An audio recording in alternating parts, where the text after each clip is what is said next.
Hello, fellow parents and educators. Thank you for joining me at Education Evolution, where we are disrupting the status quo in today's learning models. We talk about present-day education, what's broken, who's fixing it, and how. I'm Dr. Maureen O'Shaughnessy, your host and founder of Education Evolution and the Microschool Coalition, where we are fiercely committed to changing the narrative, to reimagining the education landscape and creating learning that serves all children and prepares them to thrive.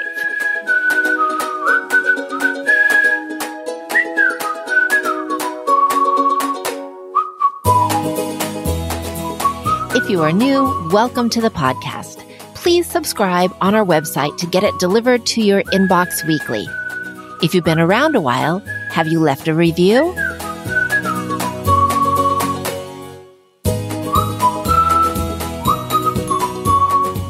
Hi, Kyle. So good to have you. Thanks. Listeners, today I'm chatting with Kyle Wagner, founder and lead consultant for Transform Educational Consulting, an organization that empowers forward-thinking schools. Right up our education evolution alley. Kyle, let's start with how you got started on this journey of helping schools transform. Thanks. Yeah, and thanks for having me, Maureen. It all started back in San Diego when I was, I wouldn't say I was a disgruntled teacher, but I was a teacher looking for something else. I was in a public school system. The public school system was trying to do some innovative things. It got stopped by, the district, and the district wanted it to, slow down. And I've always kind of been one of the most people who tried to push the envelopes. And, it was my first experience being a young teacher, and I looked for something else.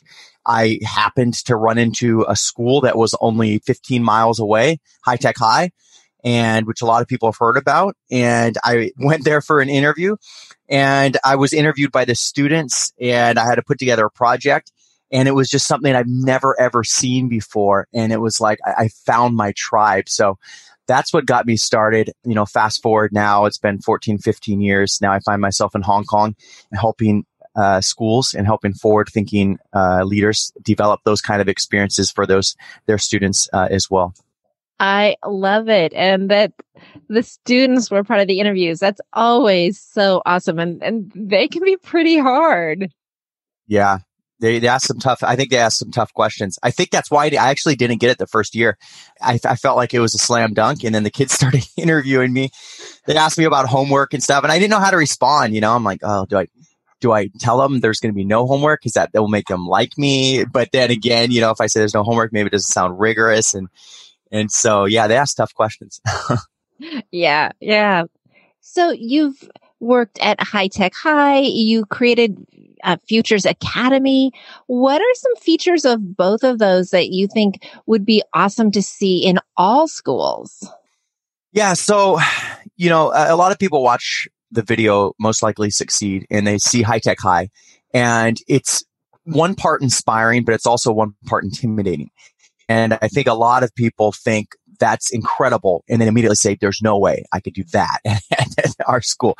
Because you watch this wheel, it's this engineering feat, and, the wheels are turning, and it's actually progressing you through time.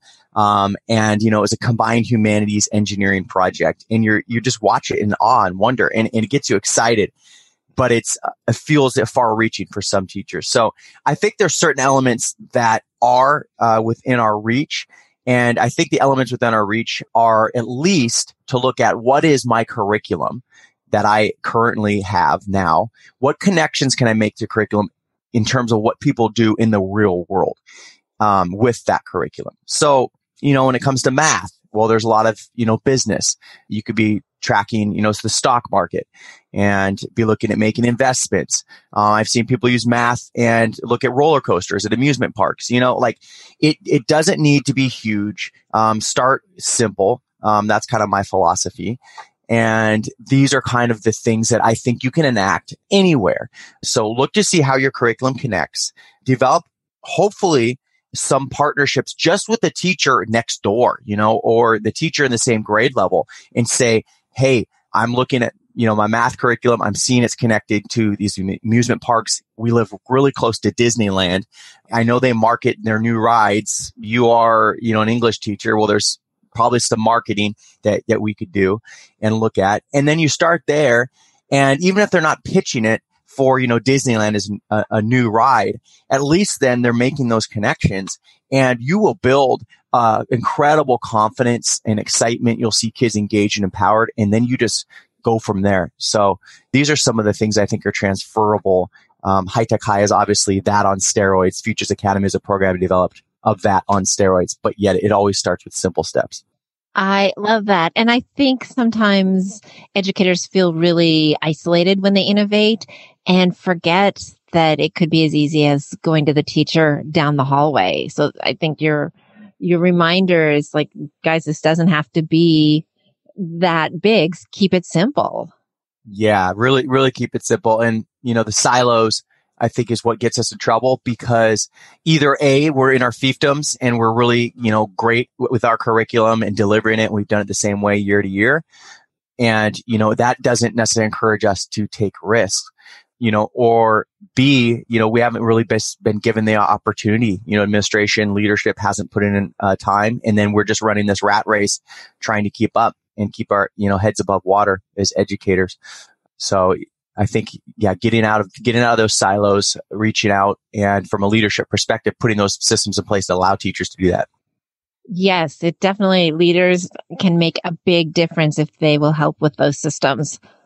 I'm wondering, talk about design thinking. I know that that's a big component in how you help transform education. Yeah. So, I think the great part about design thinking is it is really a systematic process.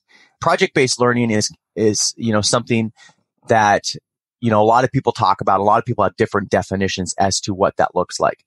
But design thinking is a nice systematic process to really get at solutions, starting from the actual user. So, like I mentioned with the amusement park kind of project challenge, you'd start out with finding out, what kind of things people are into, what kind of rides they're into, why people go to these amusement parks in the first place. Well, what might be missing that they'd like to see?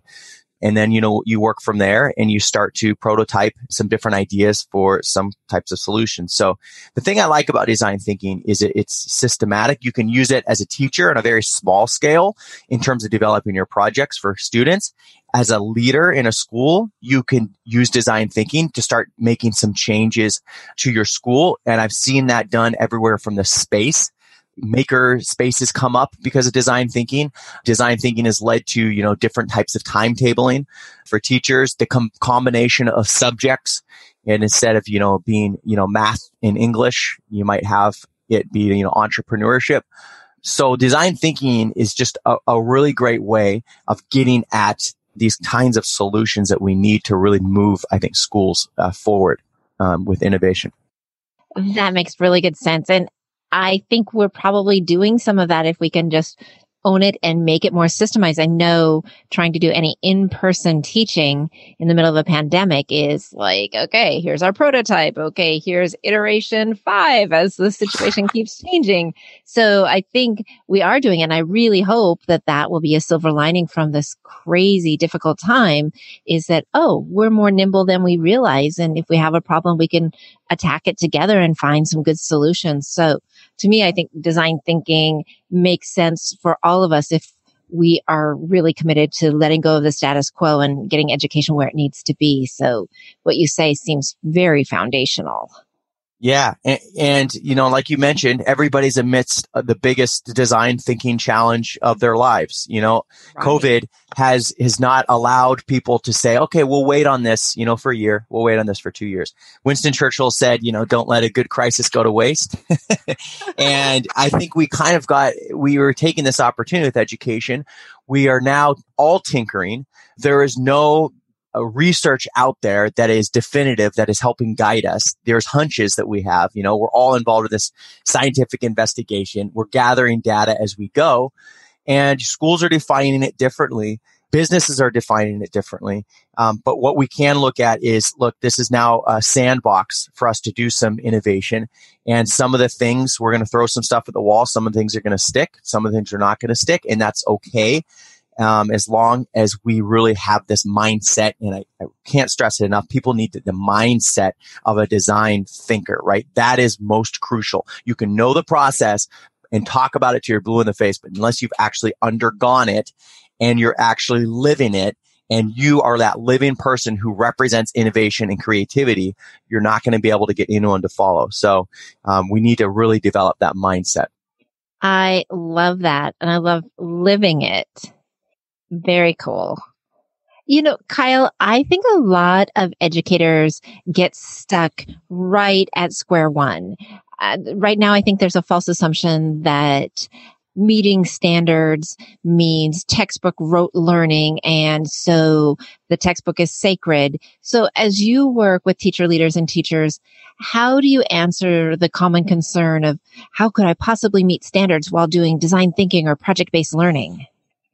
Yeah, that's a good question. You see really terrible design thinking challenges and projects that start with standards, Right. That's one of the first things I tell people, right? I've seen a project done where we're going to address this standard and it's the NGSS, this one. And you're really, you're going to address one standard. And what people don't see is the possibility of how many standards you can address when you're actually tackling, an authentic problem or challenge. I watched a school they didn't throw away their standards, but they said, look, we're not going to let our standards guide us. We're going to start with the problem or challenge. And COVID was a context, and businesses were having to transition. We've got tons of businesses going under in the United States. You've got tons of businesses going under in Hong Kong. We need solutions to this. So the teacher tasked their students with it. And the context was specifically the restaurant industry. And the students were coming up with these food truck concepts, all the way from what kind of food would be served to how it would be marketed to how it would be profitable. And the standards they addressed in that, they addressed the math in terms of, the spreadsheets and profit margins and scaling. They addressed the language standards in terms of, writing up the business plan and pitching it.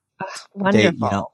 They addressed the science as well, because the data that they had to gather, qualitative and quantitative type of data that they're gathering. When it comes to all the social emotional learning stuff that we talk about, that comes naturally because they are, of course, having to be empathetic just naturally by solving this. But what it does is you start with a simple, authentic problem or challenge. Okay. It's simple in that everybody can identify it. Everybody knows it. Everyone's living it. The complexity comes out of that. So the complexity is the curriculum. But if you start with the complexity of the curriculum, you're going to get really simple designs at the end, and students are going to be filling in worksheets and ticking off boxes. So start with the simple challenge or authentic problem, then develop the complexity and start integrating your curriculum and standards through that. That sounds like that would make a pretty cool book. Something about the power of simple. Yeah, I've heard that title before somewhere. Tell us about your book, because I think that what you're saying leads perfectly into that. Yeah. So, okay. So yeah, I wrote a book and is a little bit about our journey at Futures Academy. And this program was a school within a school. This big school was trying to innovate and really do things differently. It was a very successful school. So, the initial, I think, defense for a school is look, we're successful. We've got kids going into these universities. We have parents who are paying top dollar for their kids to be here. Their model for school was what this is. Why do we need to change? And so, the head of school knew that businesses, had been going under that weren't able to change very rapidly. Blockbuster is a perfect case in point, right? It was overtaken by Netflix. And, some of these things seem very counterintuitive, but he knew that. The board knew that. And so the board created a future vision and said, we are going to create a program that looks like what we think is going to be necessary. And it was agile, flexible. It was all based on project-based experiences. We kind of were building the plane as we flew it, so to speak. It was small. I know, obviously, Maureen, you have a micro school as well that does similar things. But the whole impetus was, what can we do now? And what changes can we make? What do we want student learning to look like? And we were able to build that. And the main messages are, here are the simple ways to do that and transfer that. Not the same exact model that we did, but here are the 5 big categories and 5 big questions that you should ask. Because if you're focusing on those, you're going to make these big changes. But it's going to be a lot more simple than trying to do everything. Yeah, and we all need simple. We need a place to start. Kyle, in a previous conversation, you had mentioned something about Montessori, and Montessori fascinates me because kids have passion and purpose. And I actually was reading recently something of Montessori Mafia. Some amazing business leaders have come from a Montessori background. How does some of the Montessori philosophy tie into what you think about when you think about transforming education? That's interesting. Montessori Mafia. At first, I would think really a lot of the mafia bosses come from Montessori backgrounds. I don't know if that's something we want to aspire to. But now, and yeah. It's like crazy cool business leaders, not mafia. Yeah, exactly. Yeah, the co-founders of Google, right? The biggest paradox, I think, with Montessori, and the biggest paradox about these tech giants like Google, like you look at Steve Jobs and Apple, you look at Bill Gates. Actually, they're quite technophobes. And so that's very paradoxical. They send their kids to Montessori schools. And I think, in case people don't know, Montessori schools are quite anti-technology in the early ages. And I go to this Montessori school down the street. I was working with them, and they put a big sheet over the TV screen.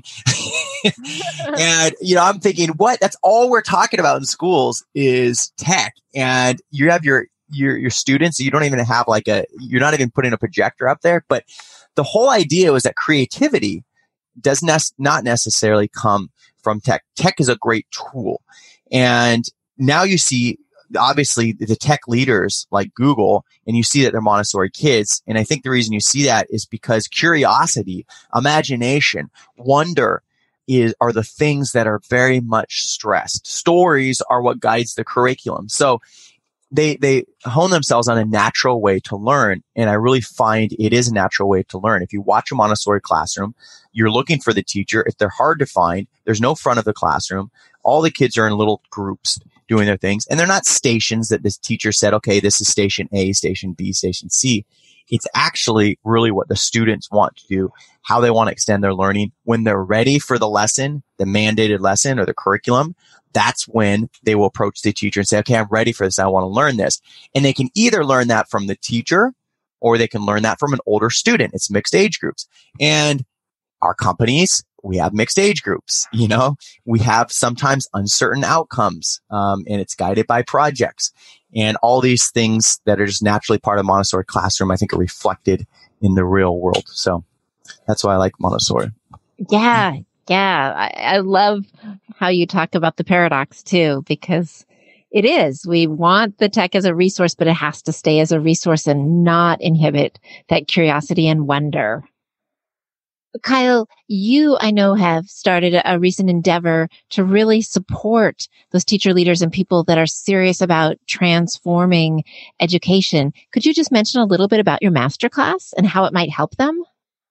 Yeah, sure. So I didn't necessarily have a huge strategy behind this. I really was just reaching out, starting conversations, seeing who is kind of, speaking the same language, and found that there is just a growing number. And I think you as well, because, you're trying to seek out these type of leaders, as well.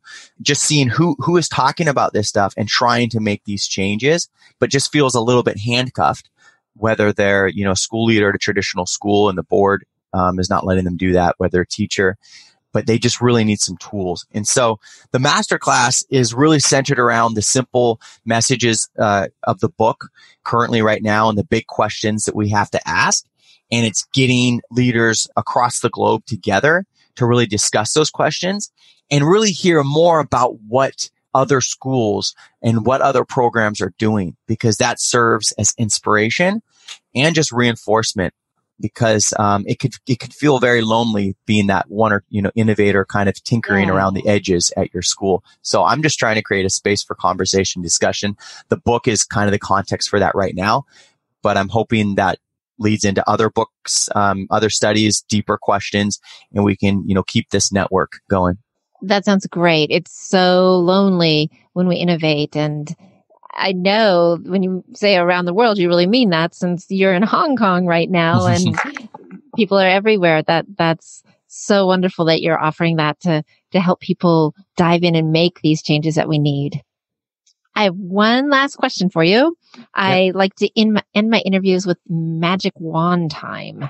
Oh, nice. I just used that magic wand yesterday with some work at the school. Yeah, it's always fun. So if you could wave your wand and impact the way most schools and folks think about learning, what would you wish would become common understandings or expectations? What color is the magic wand? Oh, what color do you want it to be? That depends on how big of the wish is. I don't know, purple. I see a purple or orange or purple. And definitely something sparkly, I think. Yeah. Very sparkly. It's gotta be super magical. Yeah, that's a tough one. You know what? Actually, and I think maybe educators will appreciate this. I wouldn't put the magic wand on the educators, really, because I do feel, and I've seen this, and I just watched this conversation, and we were asking educators, "Hey, what PD do you want next?" And they're like, "I'm PD'd out. I don't want any professional development. I'm trying to survive during this pandemic."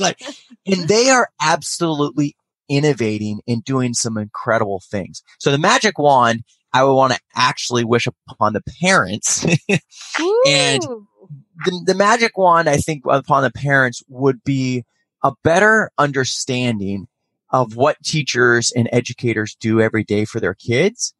And more importantly, to help shift the conversation less around, why is my child getting this particular grade?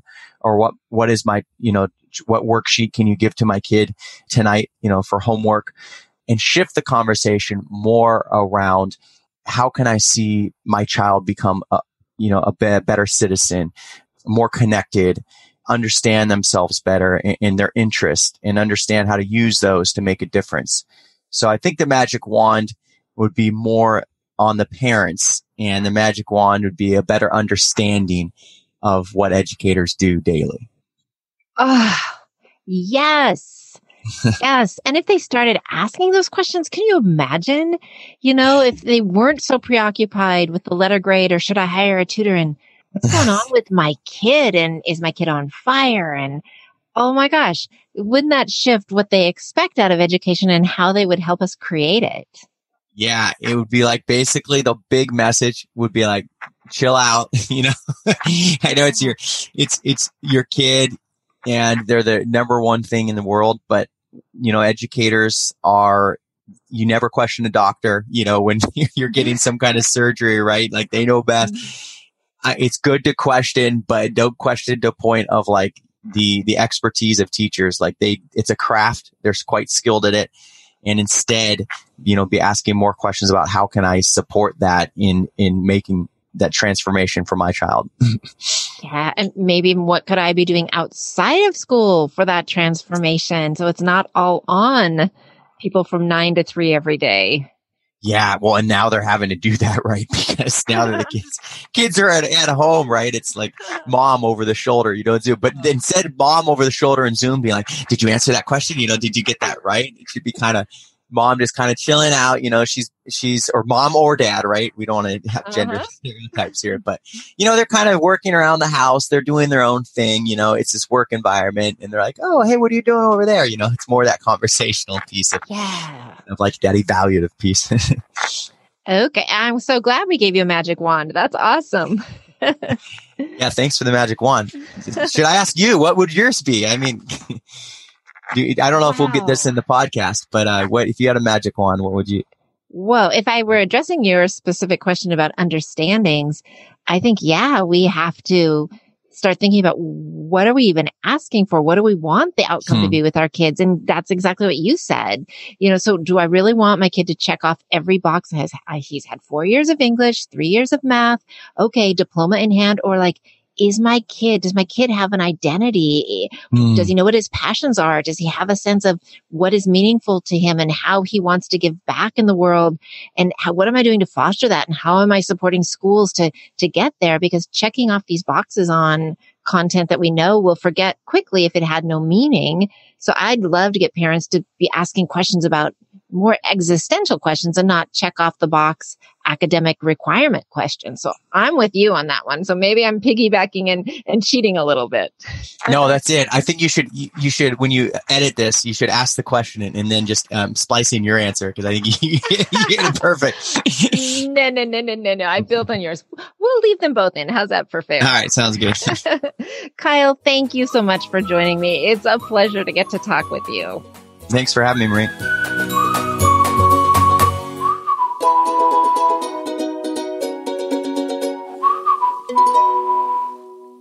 Kyle's journey to educational innovation begins like many of ours, wanting more than the traditional rote model. And High Tech High is an amazing project-based, community-involved model. If you haven't heard of the school or the documentary based on it, Most Likely to Succeed, both are in the show notes. I remember watching this 2015 documentary and being floored. It shows how engagement can skyrocket with meaningful projects. And the projects were aspirational. But beyond this quality that Kyle mentioned, it has stuck with me that the documentary debunked our standard definition of high school rigor. They researched our advanced placement program and found that kids who scored high on the final exams in the spring did poorly when they retook the exams again the next fall. So our definition of rigor tends to focus a lot on short-term memorization. I remember thinking that can't really be what we want our students to master in high school. I echo Kyle. The takeaway for educators is to follow your gut and innovate, starting with a simple real-world problem. See if you can get a fellow teacher to collaborate with. Making learning meaningful, engaging, and long-lasting can be that simple. I know our teachers are collaborating, and we have our English and social studies and leadership teachers doing full days of interdisciplinary humanities. And the innovation and synergy is amazing. The kids are loving it, and the teachers are really enjoying having other people to work with. So do as Kyle and find or create your tribe. And the takeaway for parents? Dream big about what qualities you want your child to embody when they graduate. Don't settle for systems that focus on checking off the boxes. Demand or find schools that make learning real world and meaningful. Look for or create the Montessori type of settings where children follow curiosity and their own passions. Or find ways to create those experiences outside of school. We know our students' identities are so much richer than the courses they take or the grades they earn in school. Ask those questions and create a rich learning and growing experience for that precious kiddo of yours. These interest-based successes and enrichment activities may play a huge role in forming young adults who are fired up and ready to dive into life after high school.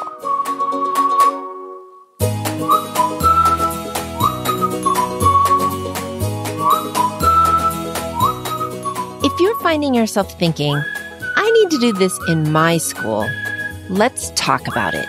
I consult with schools to help them find new, innovative solutions to reaching every student.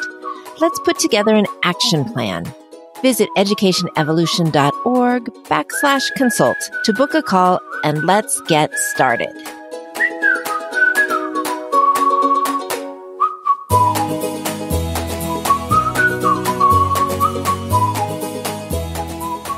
Education Evolution listeners, you are the ones to ensure we create classrooms where each student is seen, heard, valued, and thriving. We need you. Let's go out and reach every student today. I'd be so grateful if you'd head over to your podcast app to give a great rating and review if you found this episode valuable. Don't wait. Please do it right now before you forget. I really appreciate it. Thank you for listening. Signing off, I am Maureen O'Shaughnessy, your partner in boldly reimagining education.